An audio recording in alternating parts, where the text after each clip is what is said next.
So I want to show you guys something kind of interesting. I don't usually see these A to B comparisons on my royalties all the time, but this is definitely one example where you're going to see what a difference it makes in terms of having the exact same song played on the exact same TV show, but aired on two different networks, what the differences in royalties can actually be. So this is kind of interesting. I think it might be a little bit insightful for you guys. So this is just a little screenshot of one of my most recent royalty checks. I got quite a few placements on MTV, Catfish, X on the Beach, How Far is Tattoo Far, Real World, all that good stuff. The one I want you to zero in on here is this How Far is Tattoo Far. So the track I did was Glitch City. I did this a few years back. Background instrumental, you know, not a huge upfront placement, not a lot of attention. 10 seconds long.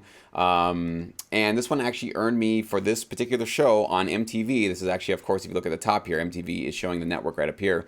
$45 for 10 seconds of a placement. Really, actually not bad at all. I am not mad at that at all. But here's where it gets really kind of interesting. So if you actually look down here, we're on MTV2 now. Okay, so this is a different network. So they're telling me what I got placed on MTV2. Look what we got right here. The same exact show, How Far is Tattoos, the same track.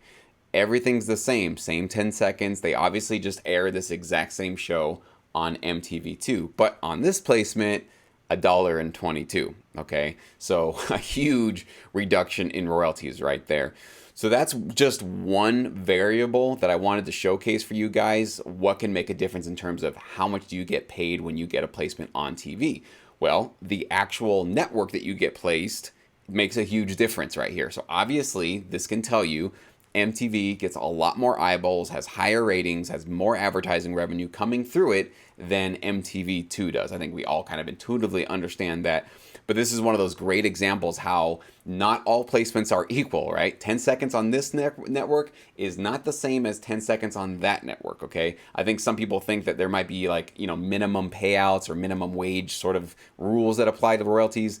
Nope. You can get placements that are literally 1 penny. I get many of them actually, and you can get placements that are much bigger. You can see even on the top here, you know, $70 for 30 seconds of music right there.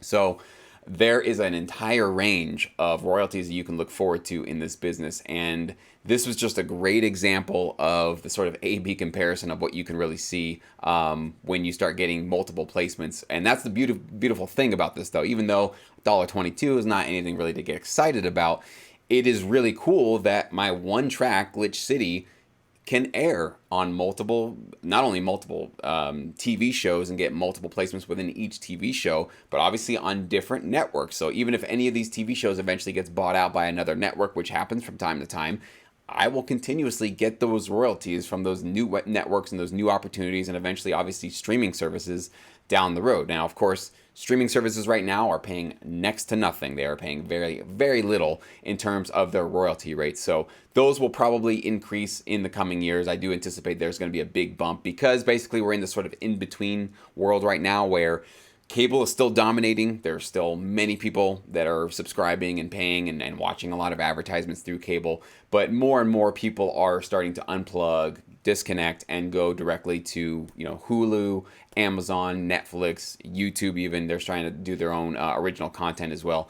So this is basically a paradigm shifting time that we're in right now. But right now, there are still plenty of money, plenty of income, plenty of placements to be getting in the traditional TV, film, radio markets. And obviously that's my big chunk of my licensing income that I get through BMI. That's who I'm signed up with here. So just wanted to show you guys this quick little video, this quick little snippet. Hope it's insightful for you. You can understand, you know, what the sort of ranges you can get on. And these, even some of these that are, you know, $70 are somewhat on the low end for some of the bigger ones that I've gotten, you know, $1,500, even more for even short amounts of placements. So I'll even link to a video I did before. I think it was $1,500 for a couple of seconds of one of my tracks that got placed. So there's huge money in this industry. There's huge opportunities out there for you, but just be aware when you get that royalty check, this is the kind of A-B comparison sort of thing you can start seeing where some placements are just out of this world, incredible. Some are almost so little, it's not even worth really printing on the paper. But the way to push past that, right, to succeed even with this huge variety and this huge variation in terms of how big the royalties can be, have a large catalog, right? You got to play the numbers game. You got to see it as your 401k retirement plan. You got to constantly be putting tracks into the system, into maybe one or two, sometimes maybe three music libraries. Don't oversaturate yourself so you can't keep up with any of the demand from your partners, but build your catalog consistently, regularly. Then you'll start to see that, yeah, some placements you only get a couple of cents, couple of bucks, but you'll get a couple that $100, $300, $500. You wouldn't be getting those $300 or $500 ones, or even more, $1,500, if you didn't have a large catalog out there. So you cannot simply just put one album out there, sit back and hope that you're going to be lucky enough to get a huge, maybe a theme placement or a promo or something big like an advertising campaign. It's possible. I'm not going to say it's not possible, but it's not likely. What's more likely is you're going to have to build your army, right? If you see it as your retirement plan that you're constantly putting into your catalog, if it were your retirement plan, every single month you put a little bit away, think about in the long run what that's going to do for your royalties, right? Not every placement's a winner. Not every placement's going to be a huge, wow, call your parents and be excited about it that you're making money from your music. But in order to get the bigger ones, and in order to get those ones that can really start to get you that confidence that you can get out of the work world, you can really just do this full time, it's got to be numbers, and not just having lots of low quality tracks. It's got to be high quality. You have to have both quantity and quality. So you need to make sure that you're producing those really great tracks for your licensing partners. So anyways, guys, that's what I wanted to put out for you today. Hope you found this useful.